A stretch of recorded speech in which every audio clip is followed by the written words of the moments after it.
दोस्तों, अगर आप भी बैंक में ऑफिसर बनना चाहते हो तो सबसे पहले आपको बैंक पीओ का फॉर्म अप्लाई करना होता है।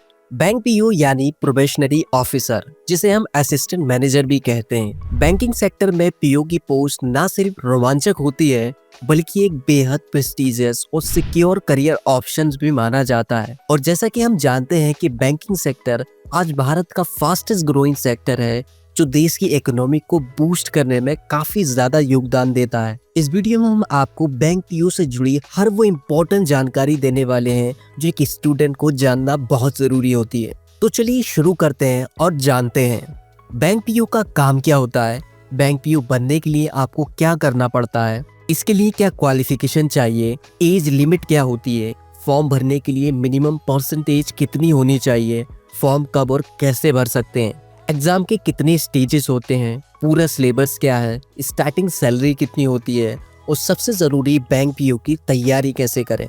तो स्वागत है हमारे यूट्यूब चैनल करियर इन्फॉर्म में। अगर आपने अभी तक चैनल को सब्सक्राइब नहीं किया तो अभी कर लीजिए और बेल आइकन भी दबा दीजिए, जिससे हमारी आने वाली वीडियो का नोटिफिकेशन आपको सबसे पहले मिल सके। तो चलिए जानते हैं कि बैंक पीओ क्या होता है और इसका काम क्या होता है। बैंक पीओ की फुल फॉर्म प्रोबेशनरी ऑफिसर होती है।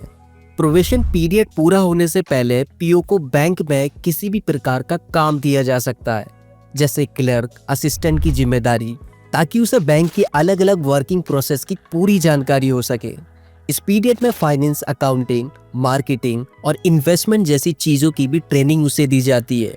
इसके साथ ही रोजाना के काम जैसे स्क्रोलिंग, पोस्टिंग, अकाउंटिंग और प्रिपरेशन आदि का भी काम उसे दिया जाता है। जब प्रोबेशन पीरियड पूरा हो जाता है तब बैंक पीओ किसी भी शाखा में, किसी भी ब्रांच में असिस्टेंट बैंक मैनेजर के रूप में पोस्टेज किया जाता है। वहाँ उसे daily customer transaction, check passing और कैश मैनेजमेंट जैसे महत्वपूर्ण काम करने होते हैं। अब बात करते हैं बैंक पीओ बनने के लिए क्या करें। सबसे पहले आपको आईबीपीएस का ऑनलाइन फॉर्म भरना होता है। आईबीपीएस की full form institution of banking personal selection होती है। इसका काम होता है सभी पब्लिक सेक्टर बैंकों के एग्जाम एक साथ करवाना। आईबीपीएस साल में 4 बड़े एग्जाम करवाता है: clerk, PO, RRB office assistant और आरआरबी ऑफिसर। बैंक पीओ बनने के लिए आपके पास 2 ऑप्शन होते हैं, आईबीपीएस पीओ और एसबीआई पीओ। दोनों की वैकेंसी अलग अलग होती है।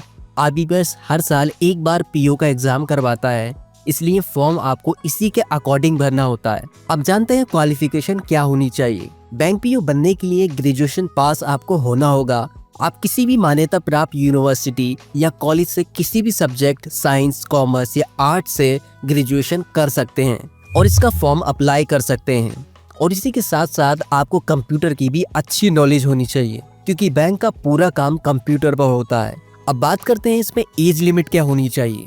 बैंक पीओ के लिए आपकी न्यूनतम उम्र 20 साल और अधिकतम उम्र लगभग 30 साल निर्धारित की गई है। रिजर्व कैटेगरी वाले लोगों को कुछ छूट दी जाती है, जैसे ओबीसी वालों को 3 साल, एसटी एससी वालों को 5 साल और पीडब्ल्यू वालों को 10 साल।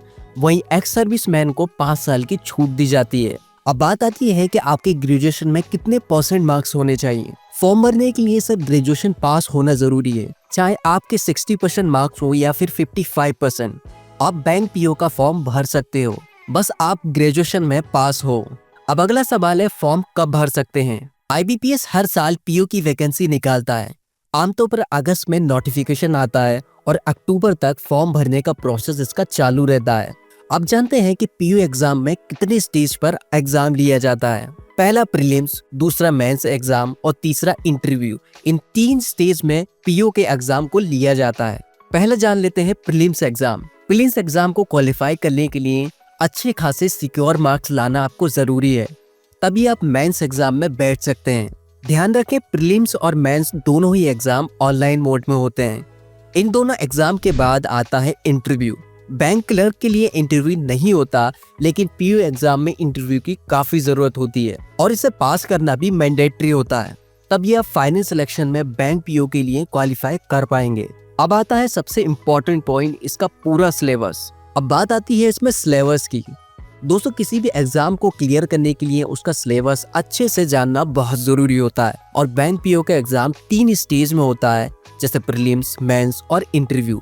वो हमने ऊपर जान ही लिया था। पहले देखते हैं प्रीलिम्स और मेंस के सिलेबस को। दोनों एग्जाम का सिलेबस थोड़ा अलग अलग होता है, लेकिन कई टॉपिक्स एक जैसे रहते हैं। तो चलिए सबसे पहले प्रीलिम्स एग्जाम को जान लेते हैं। प्रीलिम्स में 3 सब्जेक्ट होते हैं। इसके एग्जाम में 100 क्वेश्चन होते हैं और 100 मार्क्स के होते हैं, और वो पूरे के पूरे 1 घंटे के होते हैं। वही इंग्लिश लैंग्वेज में 30 क्वेश्चन 30 मार्क्स के होते हैं और आपको टाइम मिलता है उसे सॉल्व करने के लिए 20 मिनट। वही मैथमेटिक्स में 35 क्वेश्चन 35 मार्क्स के होते हैं और आपको टाइम मिलता है 20 मिनट का। वही रीजनिंग एबिलिटी में 35 क्वेश्चन 35 मार्क्स के होते हैं और आपको टाइम दिया जाता है 20 मिनट का। वही प्रीलिम्स क्वालिफाई करते ही कुछ दिनों बाद आपका मेंस एग्जाम में सिलेक्शन हो जाता है। अब मेंस का सिलेबस समझते हैं।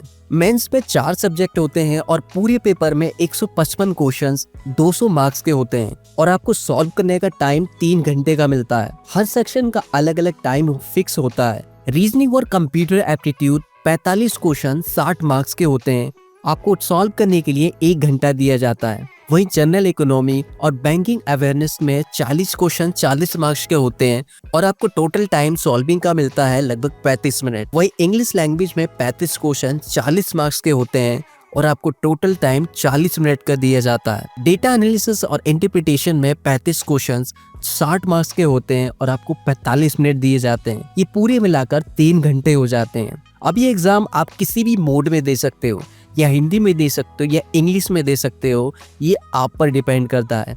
इसके बाद आता है डिस्क्रिप्टिव रिटन टेस्ट।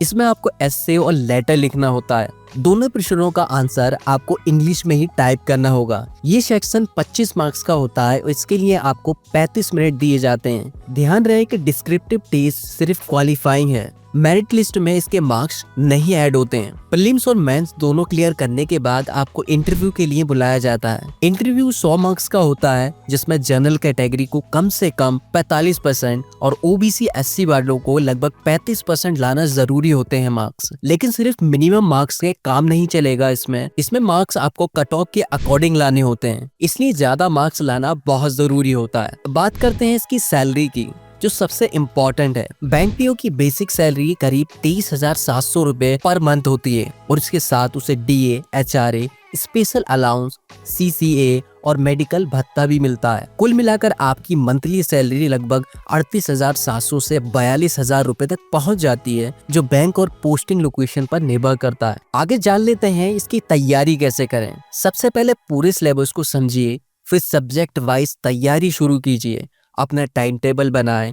जिस सब्जेक्ट में आप वीक हैं उस पर ज्यादा फोकस करें। प्रीलिम्स सीएल के क्वेश्चंस को सॉल्व करें। रोजाना 1 से 2 मॉक टेस्ट लगाएं। इससे आपकी स्पीड बढ़ेगी, एक्यूरेसी अच्छी होगी और कॉन्फिडेंस भी बढ़ता रहेगा। तो दोस्तों, ये था बैंक पीओ कैसे बने इसका पूरा डिटेल गाइड वीडियो। उम्मीद है ये वीडियो आपको पसंद आई होगी। अगर पसंद आई तो ऐसे अपने दोस्तों के साथ शेयर जरूर करें और चैनल को सब्सक्राइब भी कर दें। और आगे आप और किस टॉपिक पर वीडियो चाहते हैं हमें कमेंट सेक्शन में जरूर बताएं।